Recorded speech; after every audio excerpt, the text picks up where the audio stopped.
이어서 오후에 공과의 말씀을 살펴보도록 하겠습니다. 공과의 말씀 이제 감사절이라서요. 시편 116편에 있는 말씀인데 1절부터 마지막 19절까지 있는 말씀이에요. 그래서 공과의 제목은 여호와의 은혜와 우리의 보답, 이렇게 말씀의 제목을 정해놨습니다. 대지도 두 개로 나눴습니다. 첫 번째 여호와의 은혜가 1절부터 8절까지, 그리고 우리의 보답이 9절에서부터 19절까지 대지를 이렇게 두 개로 나눴습니다. 첫 번째 대지로 와가지고 1절에서는 환난 가운데에서 성도를 기도를 들어주신 걸 이 시인이 감사하고 있어요. 1절 보시면은요, 여호와께서 내 음성과 내 간구를 들으심으로 내가 저를 사랑하는도다. 여호와께서 내 음성과 간구를 들으심으로 내가 저를 어떻게 한대요? 사랑하는도다. 사랑하는도다. 본 시편은 시편이 150편까지 있는데 그 가운데에서 34편이 표제가 없어요. 표제라고 하는 것은 그 시편을 시작할 때 제목이 없다는 거예요. 그래서 이 시를 누가 지었는지, 언제 지었는지, 왜 지었는지를 알 수가 없어요. 그런데 이제 시의 전체적인 내용을 보게 되면 아마 이 시인이 생명의 위협을 방하는 그러한 어려운 환경 가운데 하나님 앞에 간구함으로 그 어려움을 극복할 수 있었던 그때에 지었던 것으로 보입니다. 그 하나님 앞에 간구사하며 이 시를 지었던 거예요. 특별히 죄사함의 은혜, 생명을 구원해 주신 그 하나님의 은혜에 감사하고 있습니다. 여호와께 내 음성과 내가 간구로 드렸더니, 하나님 앞에 그 어려운 때를 만나가지고 하나님 앞에 절실하게 기도했다고 하는 거예요. 그랬더니 하나님께서 나의 간구를 어떻게 하셨냐면 들어주셨다는 거예요. 하나님은 우리가 잘 압니다만 하나님은 죽은 신이 아니고 어떻게 계신 분이에요? 살아계신 하나님, 살아계신 하나님. 살아있다. 이게 얼마나 중요한 일인가. 다른 우상들은 그 신 만든, 종교를 만든 신이 어떻게 됐는가. 다 땅에서 만든 종교니까 다 죽었습니다. 그러나 하나님은 살아계신 하나님이라고 하는 거예요. 그러니까 우리가 하나님 앞에 기도할 수 있고, 살아계시니까 하나님께서 그 성도의 기도를 들으시고 하나님께서 그 기도에 응답해 주시는 거예요. 그러니까 하나님 앞에 기도할 수 있는 것, 얼마나 큰 특권인가. 큰 특권 중에서도 가장 큰 특권을 든다라고 하면 성도들 하나님 앞에 기도하는 거예요. 신명기 4장 7절 한번 가보세요. 신명기 4장 7절. 신명기 4장 7절. 우리 하나님 여호와께서 우리가 그에게 기도할 때마다 우리에게 가까이 하심과 같이 그 신의 가까이함을 얻은 나라가 어디있느냐. 예, 그렇죠. 우리 하나님 여호와께서 우리가 그에게 기도할 때마다 우리에게 가까이 하심과 같이 그 신의 가까이함을 얻은 나라가 어디 있느냐. 그러니까 하나님은 살아계시기 때문에 우리가 기도하게 되면 그 귀를 기울이셔가지고 우리의 기도를 들으시는 거예요. 가까이 했다라고 표현을 하고 있는데, 본문 2절에서도 그렇게 얘기했습니다. 2절 보시면 2절. 그 귀를 내게 기울이셨으므로 내가 평생에 기도하리로라. 예, 그 귀를 내게 기울이심으로. 하나님은 영이시기 때문에 우리 인간과 같이 눈과 귀가 있는 게 아니에요. 그렇죠? 그런데 하나님께서 우리가 기도할 때에 뭐를 기울이셨다고요? 귀를 이렇게 기울이셨다고요. 들으셨다는 얘기죠. 들으셨다는 얘기. 그러니까 응답해 주시고 그 응답해 주신 것에 대해서 감사하니까 그걸 경험한 이 시인은 내가 평생에 기도하겠다라고 얘기를 했습니다. 성도가 하나님 앞에 울부짖고 기도할 때에 그 응답을 구체적으로 받게 되면 당연히 우리는 하나님 앞에 뭐 할 수밖에 없다? 기도할 수밖에 없다. 1절에서는 사랑할 수밖에 없다라고 얘기했어요. 여러분 기도 잘 하시나요? 잘하냐고 물어보면 잘 못하니까 대답을 못할 거고, 기도를 하시지요? 예, 기도해야 됩니다. 예, 기도해야 돼요. 여기 이제 점심시간이 이제 사탕 먹고 과자도 먹고 밥은 먹는데, 그런데 우리가 기도하지 않는다라고 하는 건 밥을 안 먹는 거하고 똑같아요. 신자가. 예, 기도해야 됩니다. 기도를 경험해봐야 돼. 또 중요한 사실은 경험해봐야 됩니다. 경험해봐야 돼. 내가 하나님 앞에 기도했더니 그 그 기도의 응답대로 하나님께서 응답하시는 걸 들어봐야 돼요. 봐야 돼요.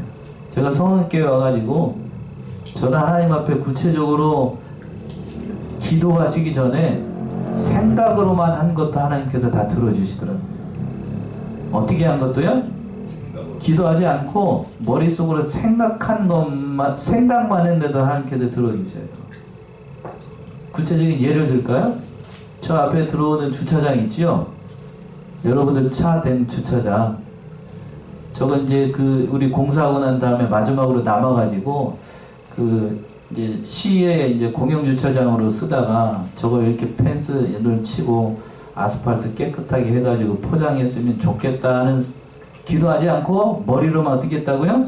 생각을 했어요. 그런데 뜻하지 않게 그 다음날 우리 문집사님을 통해가지고 이렇게 착 일사천리로 다 이루어지게 됐어요.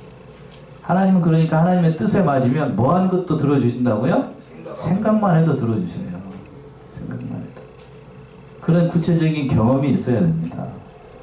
그래야 하나님 앞에 기도할 수 있는 거예요. 저만 이렇게 얘기를 했습니다만 우리 기도도 우리 고근사님 그렇게 하셨습니다. 이렇게 된 건 이렇게 교회를 깨끗하게 정비하는 거 우리 새로 오신 우리 집사님도 옆에서 보셨겠습니다만 우리 실력으로는 이게 어림도 없는 얘기입니다. 네, 어림도 없는 얘기예요. 우리 실력으로 한다라고 하면 이게 한 1억 이상 들어가는 공사인데 그렇죠? 네, 그런데 다 하나님께 이렇게 해주셨어요. 그러니까 이것만 봐도 요 사실만 봐도 누가 살아계시다? 하나님이 살아계신 거죠. 요걸 보고서도 하나님이 어디 계신가 이렇게 의심하면 그 사람 수상한 사람이에요. 수상한 사람.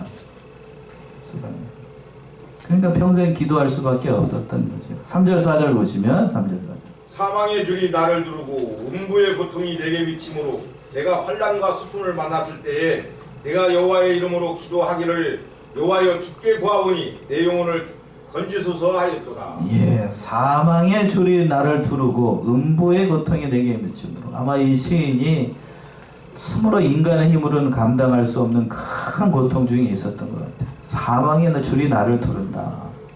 또 음부의 고통이 내게 임한다.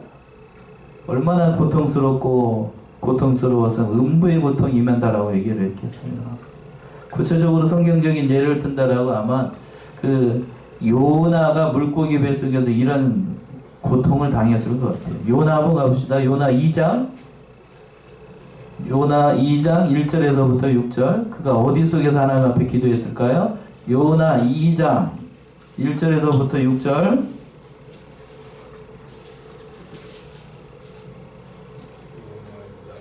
예, 4장밖에 안 되는 성경이라 잘못 넘기게 되면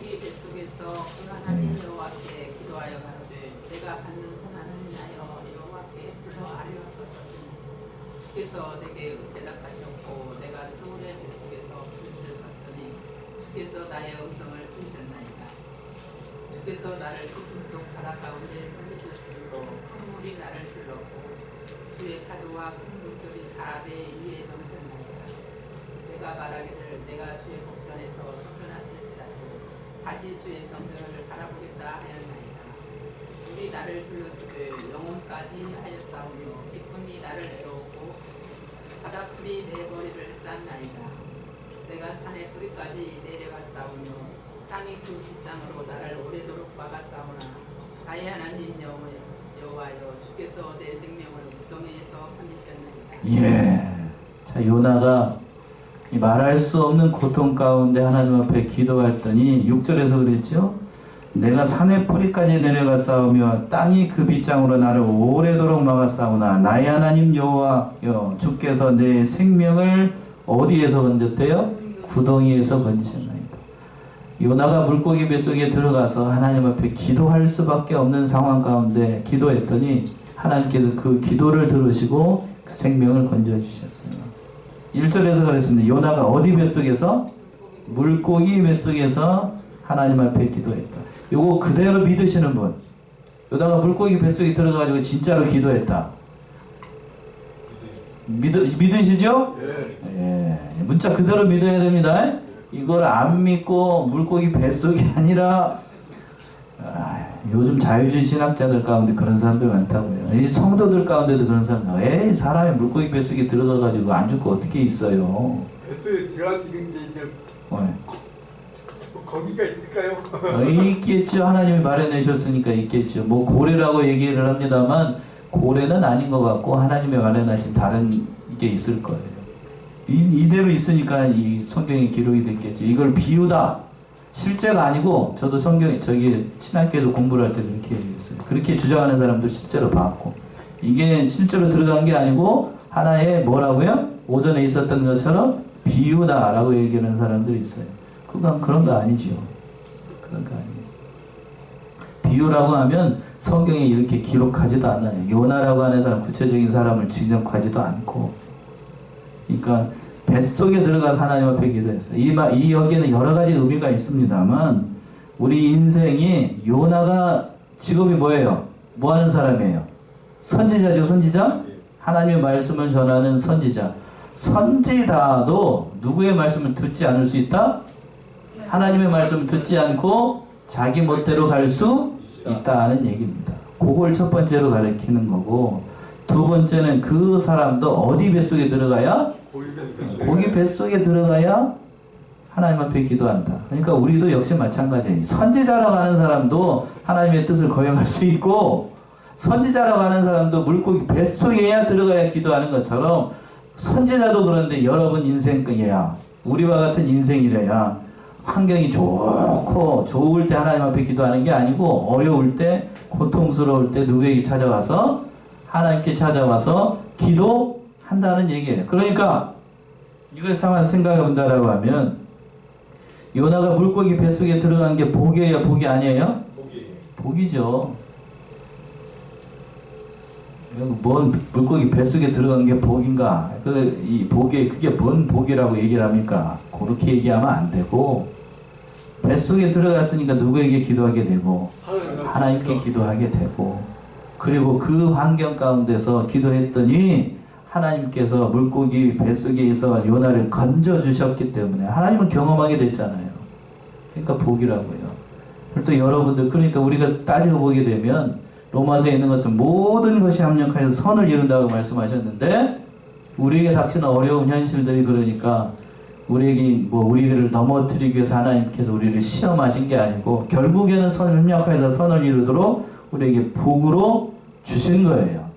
그러니까 모든 것을 만날 때마다 우리는 뭐 할 따름이다? 감사할 따름이죠. 감사할 따름. 이걸 경험하고 난 다음에 요나가 그 선지자의 역할을 감당할 수 있었던 거예요. 기도도 물고기 뱃속에 들어가니까 하나님 앞에 기도하는데 얼마나 기도를 잘하는지 몰라요. 그러니까 환경이 어려울 때 성도들의 그 밑바닥이 드러날 때 하나님 앞에 진실을 토하는 기도를 합니다. 다윗이 그랬고 시편에 보게 되면 다윗의 시들이 많거든요. 그러니까 어려움이 닥쳤을 때 성도들이 기도해요. 그때 또 진정이 나와요. 진정. 요나 읽었으니까 보실까요? 가로되 내가 받는 고난은 이나 여호와께 아뢰었더니 주께서 대답하고 내가 수월의 뱃속에서 부르짖었사옵더니 주께서 나의 음성을 들으셨나이다.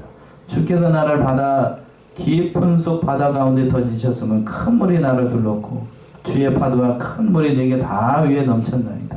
내가 말하기를 주의 목전에서 쫓겨났을지라도 다시 주의 성전을 바라보겠다 하였나이다. 이렇게 하나님 앞에 구체적으로 기도해요. 어려움을 만나야 성도들이 기도합니다.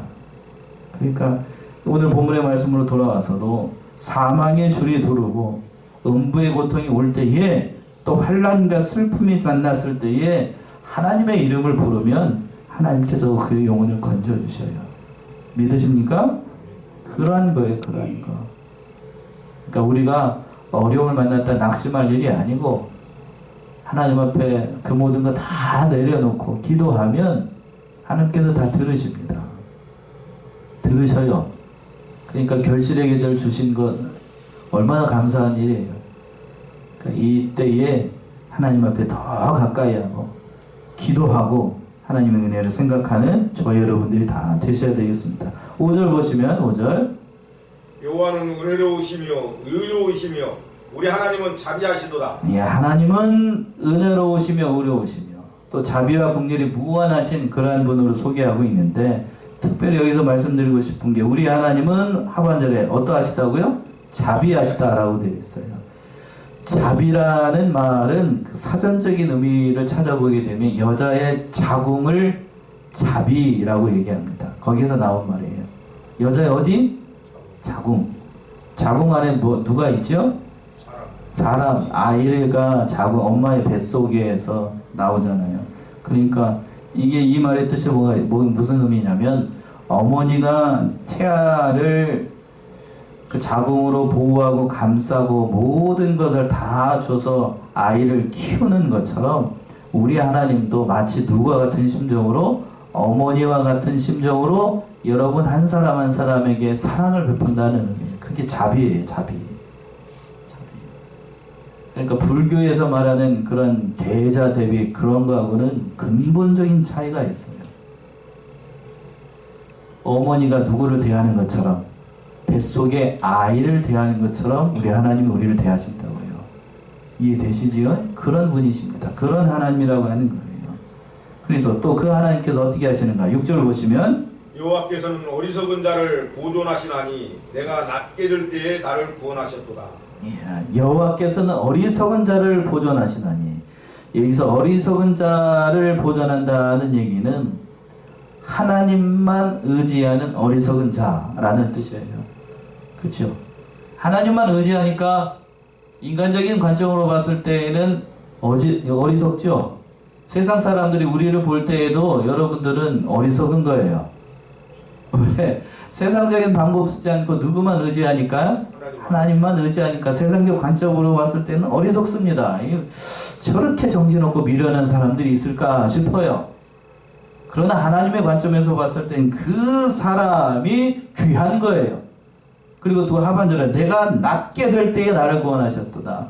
교만하고 자기를 고자세로 나가면 하나님 그런 사람들 싫어하십니다. 자, 고린도전서 3장 알아보세요. 3장 18절 19절. 고린도전서 3장 18절 19절.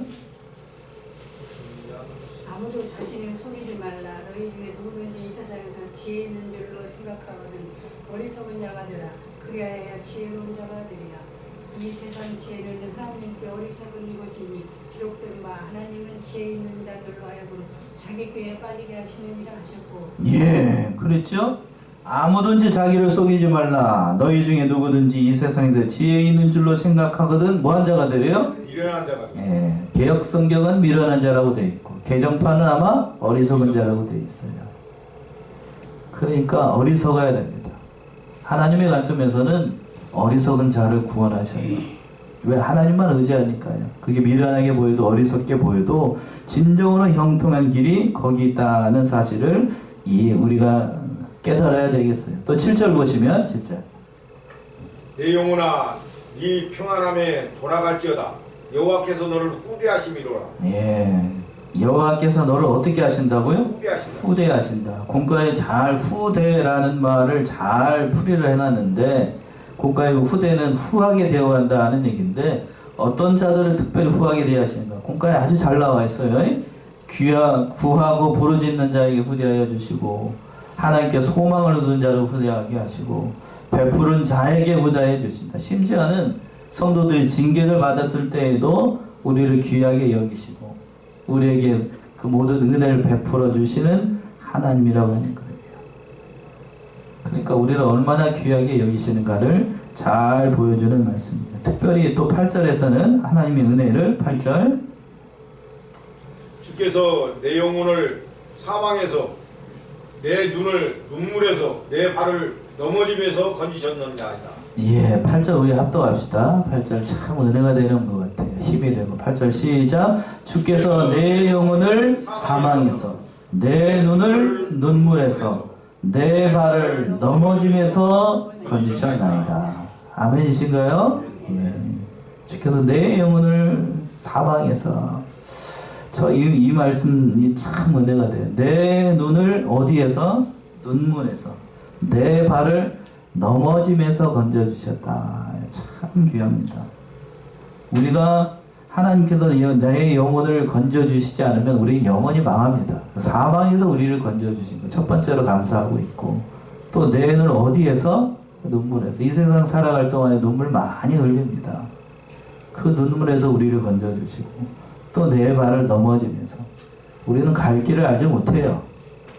어디로 가야 될지, 어느 길이 선인지 악인지 구분하지 못하지만, 우리가 설령 넘어진다 할지라도 우리를 건져주시는 하나님, 그 하나님이 계시기 때문에 우리가 인생을 살아가는 거 아니겠습니까? 그러한 은혜를 베풀어 주신 것에 대해서 우리가 어떻게 보답해야 될 것인가? 두 번째 9절에서부터 마지막 19절까지 그 얘기를 하고 있는 거예요. 9절 보시면 9절. 내가 생존 세계에서 여호와 앞에 행하리로다. 예, 내가 생존 세계에서 여호와 앞에 행하리다. 생존 세계, 개역 개정판은 뭐라고 번역했나요? 개정판? 생명이 있는 땅에서 여호와 앞에 행하리로다. 생명 있는 땅. 그랬죠? 생명이 있는 땅. 그러니까 이 말을 두 자로 지금 우리가 살아있는 동안이죠? 살아있을 동안에 누구 앞에서? 하나님 앞에서, 여호와 앞에서 행한다. 그 은혜를 경험을 했으니까요. 기도를 들어주시고 자신을 후대해 주시고, 그 8절에 있는 것처럼 자기 영혼을 사망해서 내 눈에서 눈물을 내 발을 넘어지면서 건져주신 그 하나님의 은혜를 경험하고 나니까 내가 살아있는 동안에 누구 앞에서? 하나님 앞에서, 여호와 하나님 앞에서 살겠다라고 고백을 하는 거예요. 오늘 116편의 말씀이 참 귀해요. 참 귀합니다. 제가 이 말씀 보게 되면 특별히 장례식장에서도 이 말씀을 자주 인용하는 성경 구절입니다만 그만큼 귀하고 복된 성경 말씀이에요. 오늘 오후에 봤던 말씀으로만 끝내지 말고 집에 가셔도 꼭 한번 읽어보셔요. 한 주간 동안 잘 묵상하시면 은혜가 참 많이 되는 그런 성경입니다. 자, 10절 11절도 보시면 10절 11절. 내가 믿는 고로 말하리라. 내가 큰 곤란을 당하였도다. 내가 경급 중에 이르기를 모든 사람은 거짓말자이라 하였도다. 예, 내가 믿는 거로 말하리라. 뭘 믿는다는 거예요? 하나님을 믿는다. 또 하나님께서 나를 건져주신 것을 믿는다. 하나님께서 나의 기도를 들어주신 것을 믿는다는 거예요. 큰 곤란을 당하였어도 하나님께서 나를 건져주실 것을 믿고 말한다라는 거예요. 그리고 또 뭐라고 그랬냐면 11절에서 그랬습니다. 내가 경겁중에 이르기를 모든 사람은 뭐하는 사람? 거짓말쟁이. 이 말 모든 사람은 거짓말쟁이라고 얘기를 하는 건 뭐냐면 아무리 봐도 세상에 있는 사람들을 의지할 대상이 아니라고 하는 겁니다. 연약하고 허물이 많고 아침 안개와 같아서 그 사람은 믿을 대상이 아니에요. 아무리 남편이 나에게 잘 해주고 아내가 맛있는 음식을 해줘도 이렇게 얘기하면 되나? 그 사람은 영원토록 나와 함께 있는 사람이 아닙니다. 언젠가는 하나님 부르시면 떠날 사람들이에요. 맞나요? 언젠가는 떠날 사람입니다. 나의 부모도 마찬가지고 그런 사람이에요. 그냥 사람은 믿을 대상이 아니고 뭐 할 대상이라고요? 사랑할 대상입니다. 사랑할 대상. 의지할 대상도 아니고 이 세상 있을 동안에 사랑해야 되지. 그래서 그 사실을 깨달았던 거예요. 거짓말장이라. 자, 어느 유행어 가사가 나타나는 생각이 납니다만 인생은 믿을 대상이 아니에요. 거짓말장이라. 거짓말장. 크게 깨달은 거예요. 그러니까 이 말씀 속에서는 사람 의지하지 않고 누구만 의지하겠다?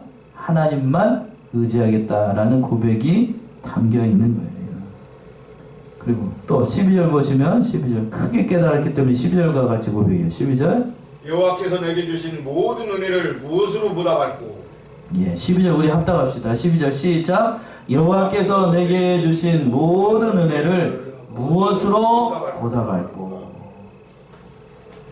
어떻게 이 하나님께서 이 모든 은혜를 주신 것 내가 어떻게 보답해야 될 것인가를 골똘히 이 시인이 생각을 했던 거죠. 그렇죠? 이쯤까지 살아오면서 하나님의 은혜로 내가 살았는데 베풀어진 은혜를 생각을 하니까 내가 어떻게 보답해야 될지를 차마 알지 못하겠다. 어떻게 갚아야 될 것인가 골똘히 생각을 했던 거예요.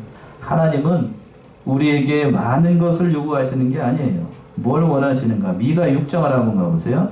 이것도 소선지서인데 미가 6장 6절에서부터 8절 미가 6 10장 6절에서부터 8절. 내가 무엇을 가지고 여호와 앞에 나아가며 높으신 하나님께 경배할까? 내가 번제물로 1년 된 송아지를 가지고 그렇게 나아갈까? 여호와께서 천천의 순양이나 만만의 강물 같은 기름을 기뻐하실까? 내 허물을 위하여 내 마다들을 내 영혼의 주로 말미암아 내 몸의 열매를 드릴까? 8절까지요. 사람아, 주께서 선한 것이 무엇임을 내게 보이셨나니 여호와께서 내게 구하시는 것은 오직 정의를 행하며 인자를 사랑하며 겸손하게 내 하나님과 함께 행하는 것이 아니냐. 예. 이 미가는 그렇게 얘기했어요. 내가 무엇을 가지고 하나님 앞에 나갈까? 하나님이 어떤 것을 기뻐하실까 하는 거예요. 여호와께서 내가 번제물을 1년 된 송아지를 가지고 가면 하나님이 그걸 기뻐하실까? 기뻐할까요? 아니죠. 하나님께서 천천의 수양이나 만만의 강수 같은 기름을 기뻐하실까? 그걸 기뻐할까요? 예.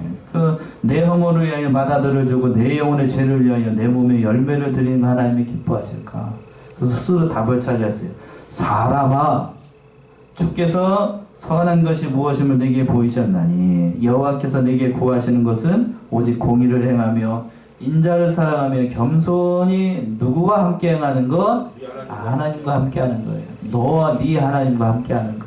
하나님은 그걸 원하시지 재물을 원하고 뭐 물질을 뭐라고 그런 걸 원하는 게 아니라 내 마음을 원하는 거예요.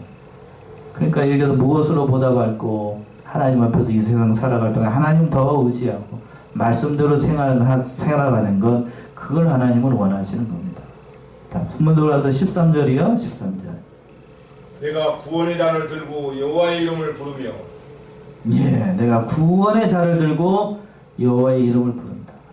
구원의 잔이라고 하는 것은 하나님 앞에 그 감사제를 드릴 때에 그 의식 가운데 이렇게 잔을 드리는 의식을 얘기하는 술을 부어 드리는 걸 얘기를 해요.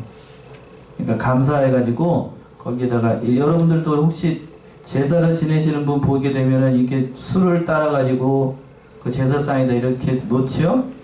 예, 그게 다 성경에서 나온 거예요. 예, 여러분도 아실지 모르겠지만 그 잔을 들고 술을 들고 하나님 앞에 부어드릴 때에 그걸 하나님께서 나의 죄를 사해 주시고 감사하는 의미로 그 구원의 잔을 드리는 겁니다. 그러니까 특별히 오늘이 이제 11월 달인데 다음 주가 이제 감사절이잖아요. 뭘 감사를 해야 될 것인가? 제일 먼저 나를 어떻게 해주신 것? 구원해 주신 것. 죄 가운데서 우리를 구원해 주신 구원의 은혜에 감사해야 돼요. 그러면서 그 여호와의 이름을 부르면서 죄사함의 은총을 받은 것 얼마나 큰 일인가. 그 구원의 은혜에 감사하는 구원의 잔을 들고 하나님의 이름을 찬송하겠다라는 사실이죠. 또 14절 보시면 여호와의 모든 백성 앞에서 나의 소원을 여호와께 갚으리로다. 예, 나의 소원을 여호와께 갚겠다. 서운한 것이 있으면 빨리 갚겠다라는 의미가 담겨요. 뒤에 가서 다시 한번 보시고 15절 보시면 또 성도에 죽는 것을 여호와께서 귀중히 보시는도다. 자 15절 우리 또 합석합시다. 15절 시작. 성도에 죽는 것을 여호와께서 귀중히 보시는도다. 예, 성도에 죽는 것을 하나님께서 어떻게 보신다고요? 귀중하게 보시는도다. 귀중하게 보십니다. 그러니까 여러분들이 예수를 믿고 하나님께서 여러분들을 부르실 때에는 그 영혼 하나하나를 어떻게 여기시는가 하면 귀중하게 여기셔요. 목사님, 이게 믿음 생활하면서 별로 시원찮게 믿었는데 그래도 하나님께서 나를 귀하게 여기실까요? 그럴까요? 안 그럴까요? 귀하게 여길까요? 안 그럴까요? 귀하게 여기십니다. 누구를 믿었기 때문에? 예수를 믿었기 때문에 그 영은 귀한 거예요. 누구의 피값으로 우리를 구원했기 때문에? 예수의 피값으로 구원했기 때문에 우리를 더 귀하게 여기십니다. 우리의 영혼을. 하나님의 독생자인 예수 그리스도의 피값으로 우리를 구원했다라고 하면 우리를 얼마나 귀하게 여기시겠냐고요. 그래서 보통 그렇습니다. 소천하실 때에 저도 그걸 다 저기하는 건 아닙니다만 사람이 이렇게 이제 하나님께서 부르심을 받아가지고 가까이 갈 때가 되면 하나님께서 그 영안을 열어주셔가지고 보이게끔 하는 경우들이 있어요. 그래서 그 머리맡에 어떤 분 그렇게 고백하면서 갑니다. 머리맡에 누가 와 있다? 천사가 와 있다. 두 천사가 와서 대기하고 있다. 그걸 보여주셔요. 실제로 이게 보여주시면서 그렇게 가시는 분들이 많이 있어요. 그러니까 천사가 와서 받들어갈 정도로 우리의 영혼은 그렇게 귀한 거예요. 귀한 거. 믿으십니까? 아주 귀한 거예요. 귀한 거. 그러니까 귀하고 귀한 우리 사람들을 귀하게 여기니까 성도가 우리에게 죽음을 당하는 그 순간에도 그걸 참아 보실 수가 없는 분이 바로 예수님이에요. 예수님. 사도행전에서 보시게 되면 스데반이 돌에 맞아 죽습니다. 그렇죠? 그때 그 사도행전에서 보게 되면 예수님이 그 보좌에서 어떻게 계시냐면 앉아 있는 게 아니고 어떻게 계셨다고 되어 있냐면 일어나셨어요. 그만큼 믿는 자가 핍박받고 고난받는 걸 하나님도 그걸 보시는 거예요. 다 보시는. 일어서 계실 정도로. 그러니까 우리가 귀하게 여긴다는 사실을 깨닫고 사람들이 나를 알아주지 못하고 내 믿음 알아주지 못하도 누가 알아주신다? 하나님이 알아주신다. 나를 귀하게 여겨주신다. 여기에 소망을 둬요. 여기에. 그러니까 고백을 16절을 전하는 거예요. 16절 17절 보시면 여호와여 나는 진실로 주의 종이요 주의 여종의 아들 곧 주의 종이라 주께서 나의 결박을 푸셨나이다. 내가 주께 감사제를 드리고 여호와의 이름을 부르리이다. 예. 그러면서 여기 그러니까 그걸 크게 깨달았으니까 뭐 누구의 종이라고 고백을 하는 거냐면 여호와여 나는 진실로 누구의 종? 주의 종입니다. 주의 종의 아들 곧 주의 종이라. 하나님의 종이라는 거예요. 하나님의 종으로 살아가는 것이 그러니까 귀하다는 얘기예요. 이걸 근거로 해가지고 아마 이 사람은 하나님과 하나님의 종으로서 살아간 사람이 아니면 이렇게 추정을 하는 사람들도 있습니다만 어쨌든 아무튼 이 사람이 귀해요. 이걸 크게 깨달았던 거죠. 그래서 하나님의 이름을 부르겠다라고 하고 마지막으로 18절 19절 내가 여호와의 모든 백성 앞에서 나의 서원을 여호와께 갚을지라. 예루살렘아 내 가운데서 여호와의 전정에서 내가 갚으리로다. 할렐루야. 예. 마지막으로 고백을 하고 있습니다. 여호와께 서운한 것이 있는데 그 서운한 것이 있으면 반드시 갚겠다고 되어 있어요. 내가 여호와의 모든 백성 앞에서 나의 소원을 여호와께 어떻게 할지어다? 갚을지어다. 서원이 뭐죠? 서원. 내가 하나님 앞에 기도하기를 하나님 이렇게 하게 되면 하나님 내가 이렇게 하겠습니다. 하나님 앞에 기도하는 거. 좀 알아듣기 쉬운 말로 하나님 앞에 떼쓴 거. 그거 갚아야 돼요? 안 갚아야 돼요? 갚아야 됩니다. 서운한 게 있으면 갚아야 돼요. 오늘 본문의 말씀에서도 서운한 거 갚아야 된다는 말이 14절, 18절, 19절 계속 나오고 있어요. 그만큼 서운한 걸 갚는 것이 중요하기 때문에 그래요. 충성하겠다. 이번만 살려주시면 하나님 잘 믿겠습니다. 여러분들 성도들 보게 되면 기도할 때 다 그런 얘기 다 해요. 이번만 살려주시면 하나님 잘 믿겠습니다. 그거 갚아야 돼요? 안 갚아야 돼요? 갚아야 됩니다. 기도만 그렇게 해갖고는 그거 그냥 들어가면 딱 그래도 못 써요. 못 씁니다. 하나님은 그 기도 들으셨으니까 언젠가 갚아야 돼요. 또 이번만 살려주시면 연보생활 잘 하겠습니다. 갚아야 됩니다. 조용해지는 것 보니까 안 갚을 생각하신가? 하나님께서 희생하기 위해서 했던 그 모든 것 다 갚아야 됩니다. 한 군데만 찾아 말씀 마칠게요. 신명기 23장. 신명기 23장 21절. 내 하나님 여호와께 서원하거늘 갚기를 허비하지 말라. 내 하나님 여호와께서 반드시 그것을 내게 요구하시리니 우리는 그랬더라. 그랬지요. 내 하나님 여호와께 서원하거든 갚기를 어떻게 하지 말래요? 더디하지 말라. 내 하나님 여호와께 반드시 그것을 네게 어떻게 하시리니? 요구하시리니. 더디면 네게 뭐가 된다고요? 죄라고 했습니다. 그러니까 서원도 함부로 하면 안 돼요. 예. 반드시 갚아야 됩니다. 반드시. 제가 이걸 잘 모르고 대학 다닐 때 한 가지 말씀드리면 여기서 공부해가지고 제가 고향이 여기니까요. 여기서 공부해가지고 그 대학 시험을 봤는데 처음에 떨어지고 이제 재수를 했어요. 재수해가지고 전기 때 떨어졌습니다. 그러고 나니까 이제 발등에 뭐가 떨어졌죠? 불이 떨어져가지고 이번에 합격해 주시면 하나님 잘 믿겠습니다. 서운했던 게 기억이 나요. 그 기도를 들으셔가지고 제가 이 자리에 있는지 모르겠습니다만, 예, 아무튼 서운한 거 갚아야 됩니다. 또 중요한 사실은 뭔가 하면 갚게끔 누가 인도하시냐면 하나님이 인도하셔요. 여러분이 안 갚으면 하나님이 갚게 하십니다. 그러니까 그 사실 깨닫고 서운한 것이 있으면 더디지 말고 하나님 앞에 잘 감고 감사절을 하나님의 은혜 가운데 보내는 저 여러분들이 다 되시기 바랍니다. 기도하겠습니다.